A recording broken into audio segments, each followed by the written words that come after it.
बिस्मिल्लाहिर्रहमानिर्रहीम। अस्सलाम वालेकुम। आप देख रहे हैं DDP Analytica. Prime minister Imran Khan ने अभी कुछ ही दिन पहले इस बात का इतराफ़ किया कि अकाउंटेबिलिटी का प्रोसेस यानी एहतसाब जो वो करना चाहते थे वो नहीं कर सके उस तरह उस अंदाज में जिस तरह के उनकी ख्वाहिश थी। बहुत दुख की बात है। ये इमरान खान की नाकामी नहीं बल्कि ये पाकिस्तान की नाकामी है।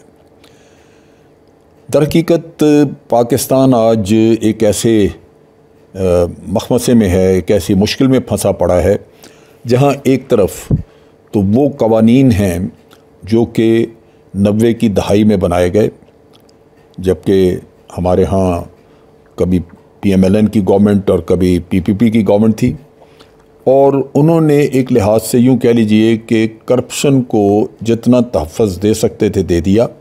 नाउमीदी आज रूल ऑफ लॉ के ना होने की वजह से है, लेकिन दुख की बात यह है कि क्या हम इसी तरह ही आगे चलते रहेंगे और उसका कोई हल नहीं होगा इन चीज़ों का।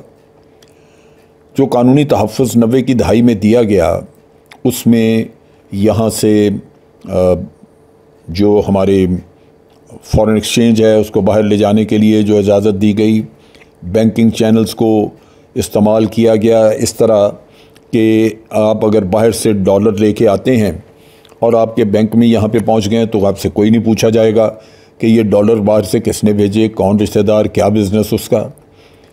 इसी तरह यहाँ से जब कोई अमाउंट बाहर गई तो आपने उसके ऊपर प्रिजम्प्टिव टैक्स दे दिया तो बात ख़त्म हो गई। असल में जो टैक्सेशन का सिस्टम है उसको इस बुरी तरह तबाह किया गया है कि आज कानूनी तौर पे बहुत सारी चीज़ों में बहुत सारे बड़े बड़े जो सेक्टर्स हैं जिसमें कि बहुत ज़्यादा रेवेन्यू आप इकट्ठा कर सकते हैं वो आपके कंट्रोल से बाहर हैं। 92 में जो टैक्सेशन सिस्टम में तब्दीलियाँ की गई उसके बाद आप किसी से पूछ नहीं सकते कि भाई ये आमदन तुम्हारी कहाँ। असल में तो सारा किस्सा ये है कि आप देखते हैं कि कौन अपने ज़राए आमदन से ज़्यादा अच्छी ज़िंदगी गुजारता नज़र आ रहा है। उसमें उसके बाहर के मुल्कों के ट्रिप्स हैं, बाहर के मुल्कों में बड़े बड़े होटलों में ठहरने का है। यहाँ से ना सिर्फ फ्रीक्वेंट ट्रैवलिंग बल्कि यहाँ भी उनके यहाँ कितनी गाड़ियाँ हैं, कितने मकान हैं, डिफेंस हाउसिंग सोसाइटीज़ हैं, उनमें बड़े बड़े घर लोगों के मौजूद हैं, लेकिन उनका रिकॉर्ड कोई नहीं है।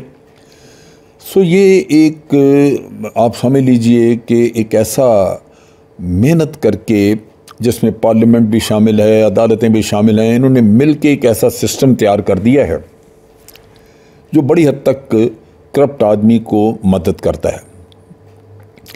उसमें आप थोड़ा सा अपफ्रंट टैक्स दे दें और फिर आपसे पूछने वाला कोई नहीं, फॉरेन एक्सचेंज आप मुल्क से बाहर ले जाएं, कोई भी इसमें आपको रुकावट नहीं होगी।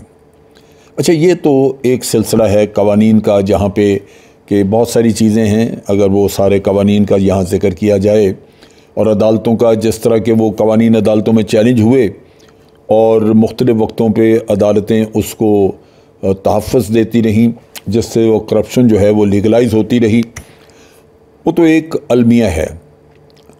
अगर हम सिर्फ उसकी बात करें तो वो तो बड़ी लंबी कहानी बन जाती है, लेकिन इसके अलावा भी बहुत कुछ है जो हम समझते हैं कि वो किसी न किसी तरह करप्ट इंसान को यहाँ पे मदद करता है।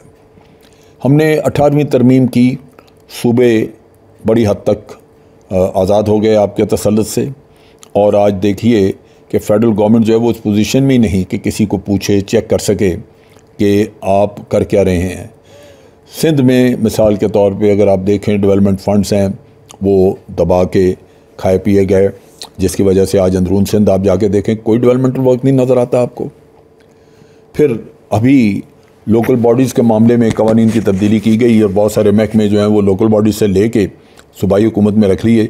उसकी बुनियादी वजह यही है कि आप लोकल बॉडीज़ को बेदस्तपा करना चाहते हैं ताकि सारे फंड्स आपके पास रहें, जो कमाई के रास्ते हैं, जो कमाई की ऑर्गेनाइजेशन हैं वो आपके पास रहें। सो सूबों में सूबाई फंड्स में से आप लोकल बॉडीज़ को कुछ नहीं देते तो वहाँ पे नेचुरली डेवलपमेंट वर्क नहीं होते। लेकिन वो आप क्यों नहीं देते? इस वजह से कि पॉलिटिशियन जो है वो उसमें कमाई करना चाहते हैं। अगर बात सिर्फ इतनी होती कि सोसाइटी में ये करप्शन चल रही है तो आपकी अदालतें ही अगर इसमें मजबूत होती, अगर आवाम ही इसके लिए सेंसिटिव होते तो शायद इतनी मुश्किलात ना होती। लेकिन आज आप देखिए इस माशरे का हाल क्या है। ये माशरा जो है ये आज या आपका मुल्क जो है ये मुख्तलिफ माफियाज़ के कब्ज़े में आ चुका है। हमारे बड़े बड़े सियासतदान वो बाहर बैठे हैं, जायदादें बेशुमार बाहर हैं, उन्होंने वहाँ पे दर्जनों के हिसाब से अपने साथ मुलाजम रखे हुए हैं, तनख्वाहदार मौजूद हैं, लेकिन यहाँ एक पैसे का पता नहीं, किसी को कोई हिसाब नहीं देता। अब अगर हमारी बेबसी देखें तो वो यूँ नज़र आती है कि शाहरुख जतोई कराची में, उस्मान मिर्ज़ा इस्लामाबाद में, ये इतने ताकतवर हो चुके हैं और ये इतने आम आदमी इतने मजबूत हैं कि इनको कोई हाथ ही नहीं डाल सकता।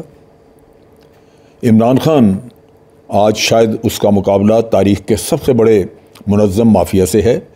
वो गलतियां भी करता है, कर सकता है, की भी होंगी, लेकिन उसने हथियार तो नहीं डाले इनके सामने, मगर नाकामी उसका मुंह चढ़ा रही है।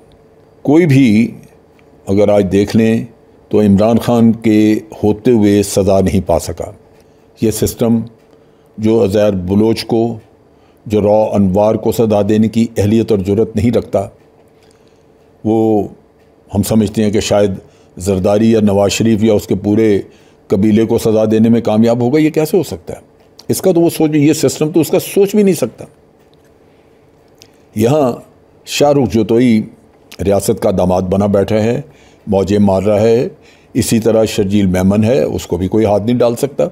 वो हस्पताल में मौजूद है, घर जाके रात को सोता है, सुबह उसकी शराब की बोतलें शहद की बोतल बन जाती हैं। रियासत खुद ये सारी चीज़ें करके उसके हवाले करती है।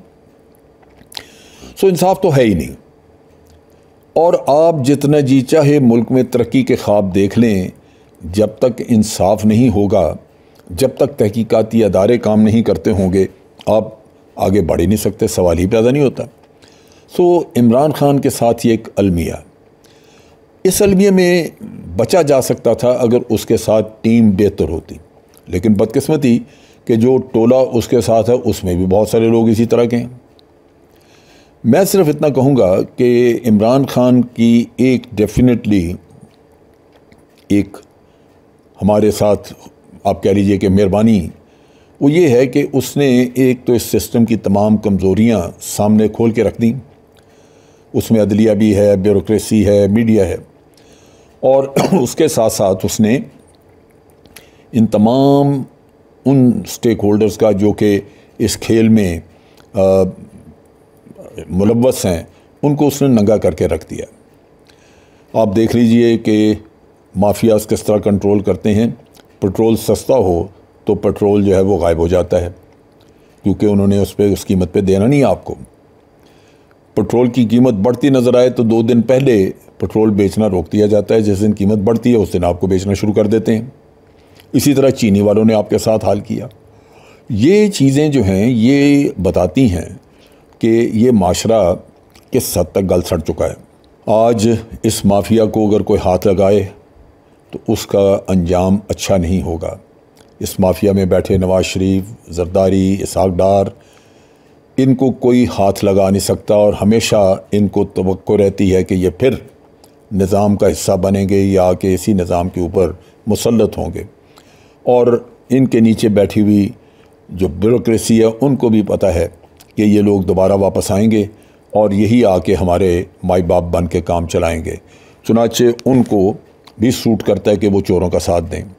आप जर्नलिस्ट का हाल देखें, यहाँ पे जियो के जर्नलिस्ट, उन्होंने इतनी मेहनत की है सिर्फ इस काम पे मक्काराना तरीके से कि वो करप्ट आदमी की करप्शन को बचाने के लिए साबित करें कि जी उनको विक्टिमाइज़ किया गया है, उनको दुश्मनी की बुनियाद पे ये किया गया। अगर आप मियां नवाज शरीफ को देखें, एक सज़ा याफ्ता आदमी जो भगौड़ा बाहर बैठा है, सोहेल बड़ाई साहब जाके उसके साथ तस्वीरें उतरवा रहे हैं, कितने फ़ख्र की बात है उनके लिए।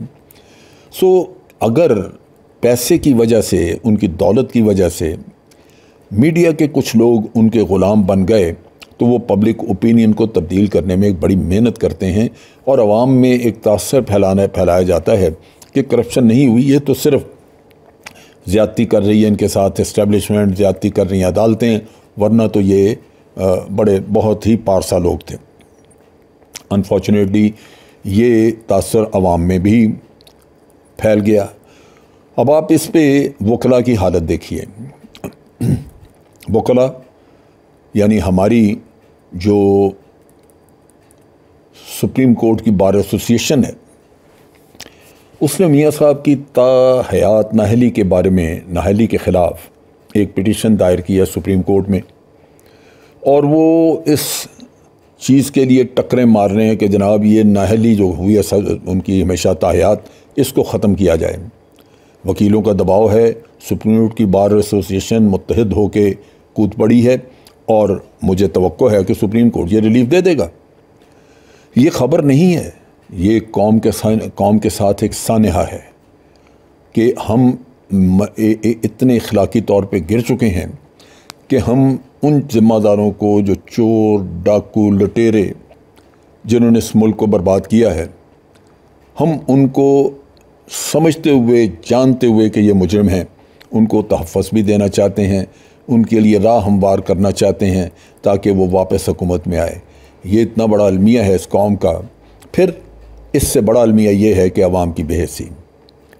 आज यूँ लगता है कि हमारे अवाम ने करप्शन को तस्लीम कर लिया कि ये ज़िंदगी का हिस्सा है।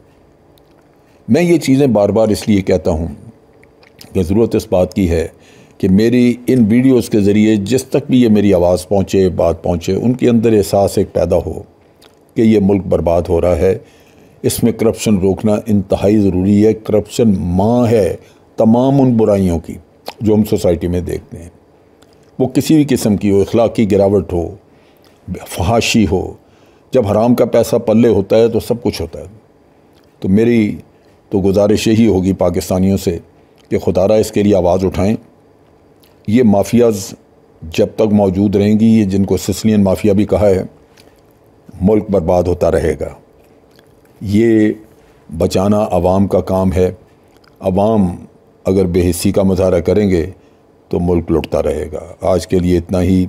अफवाज पाकिस्तान जिंदाबाद, पाकिस्तान पाइंदाबाद।